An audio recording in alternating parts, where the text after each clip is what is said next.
Assalamualaikum warahmatullahi wabarakatuh. Saya Safaruddin bin Ban. Saya berasal daripada Ceras, Selangor. Memang saya pengguna Tone Wow.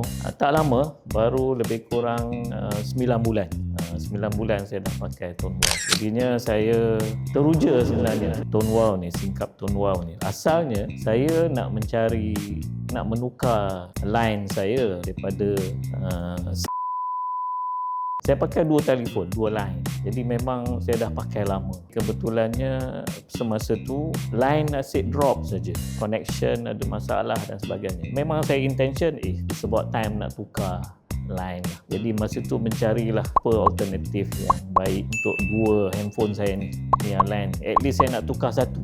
Jika sekiranya tak dapat lagi line yang bagus. Jadi kebetulan masa tu termasuk satu sesi TikTok live pada kebetulan sekarang jadi saya punya referral lah, introducer lah Jadi dalam tu dia cerita ada peluang sebenarnya kita nak buat income. Tapi masa tu saya tak tahu lagi sebenarnya SIM card ni kan. Dia kata kita boleh buat satu bisnes, boleh buat part time secara online. Jadi saya pun berminat. Terusnya dengan sesi tersebut dalam tu dia introduce lah SIM card.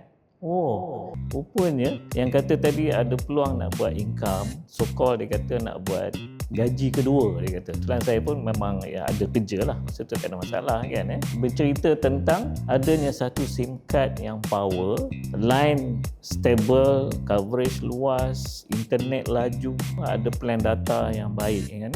Jadi saya pun cakap ini sebenarnya production kepada dua perkara dalam satu masa. Yang saya nak cari ganti kepada handphone saya ni, line tu. Jadi saya cakap, this could be the best one. And at the same time, yang kita pakai selama ini, yang kita pakai bayar sama, tetapi this time around kita dapat duit. Jadi itulah yang memulanya saya perkenalkan ataupun menggunakan SIM card Tone Wow ni. Saya bukan saja jadi pengguna, tapi saya nak jadi sebagai introducer, penaja, yang mana daripada situ dapat peluang untuk kita bina pendapatan, income yang berterusan. Jadi saya nampak satu benda yang paling special lah SIM card Tone Wow ni. Satu, dapat dia punya kelebihan Tone Wow ni lah, sebelum ni yang drop call jadi sekarang tak ada lagi isu yang tu. Dan coverage dia memang luas, jadi banyak tempat ada coverage. Dulunya ada certain place yang saya pergi tak ada coverage. Rumah saya di kampung tu, selalu yang lama tu memang tak ada coverage.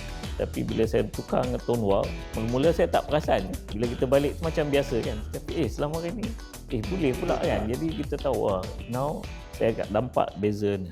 Yang keduanya, dia ada plan data yang bagus. Jadi kita boleh adjust. Maksudnya selama ini memang kita pun tak kisah kan, kita bayar. Tapi sebenarnya kita punya penggunaan tu bukannya banyak sangat. Jadi kita boleh adjust mengikut kita punya keperluan kita. Jadi itu satu lagi dia punya advantage tu. Terusnya of course apabila kita nampak kelebihan tu, jadi saya pun start lah. Yang pertama sekali of course yang terdekat dengan saya lah, keluarga saya. Yang dulunya semua jadi dah bertukar jadi SIM card Tone Wow.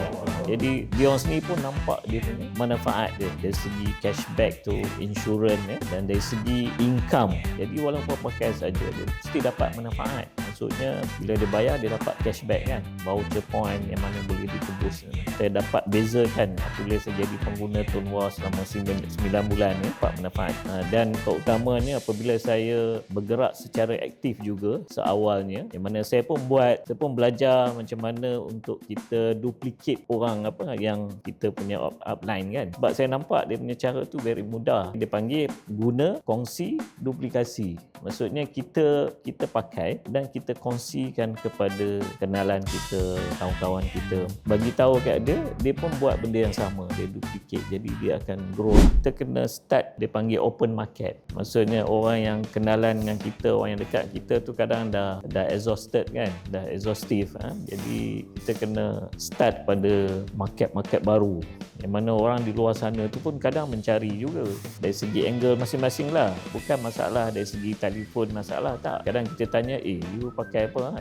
I'm okay now, tak ada masalah, line pun okay semua kan. Tapi kadang dia punya soft spot dia ialah dia nak buat part time extra income. Jadi lepas tu dia buka minda dia. Jadi satu cara untuk kita buat closing ataupun convince supaya dia pakai SIM card Tonwa. Yang saya cakap tadi, kadang dia tak terasa lagi benda ni mengapa saya kena buat sekarang. Sebab masing-masing punya priority lah. Dia kata saya dah selesa, saya tak nak. Walhal memang nampak beza. Memang beza. Kalau simple saja, kalau kita tanya, kalau you punya SIM card sekarang, telco sekarang, selain pada you dapat buat call dengan internet, apa you dapat lain? Kalau kita buat one-to-one yang comparison, sekiranya itu memang you nampak beza. Dekat Tonwa ni bukan saja you dapat buat call dengan internet, you dapat 5 lagi kelebihan. Cara itu pun orang dah apa dia kan. Tapi again, at the end of the day, still kadang dia kata tak apalah, dari segi orang kata kelebihan tu sebenarnya you boleh ni. Itu yang pertama. Yang keduanya, yang agak suka nak pindah tu sebab saya kata tadi yang dia ada kontrak, dia tak boleh nak buat kontrak beli handphone tadi lah, ataupun dia ada family plan. Satu lagi yang isu ni ialah family plan, yang mana dia kena pecah-pecah kan. Saya nampak perbezaan daripada bulan ke bulan, daripada bulan pertama saya pakai dan saya pun banyak kenalan yang join saya yang register kan. Jadi daripada bulan ke bulan sehingga ke bulan 9 ni, daripada 1 angka jadi 2 angka, 3 angka, sekarang dah 4 angka dah. Itu pun taklah aktif sangat, taklah agresif. Tapi saya nampak dari segi kita dapat manfaat yang baik dan kita boleh kongsikan. Kita bukan jual tau, kita kongsi dan dia nampak sincere sikit lah.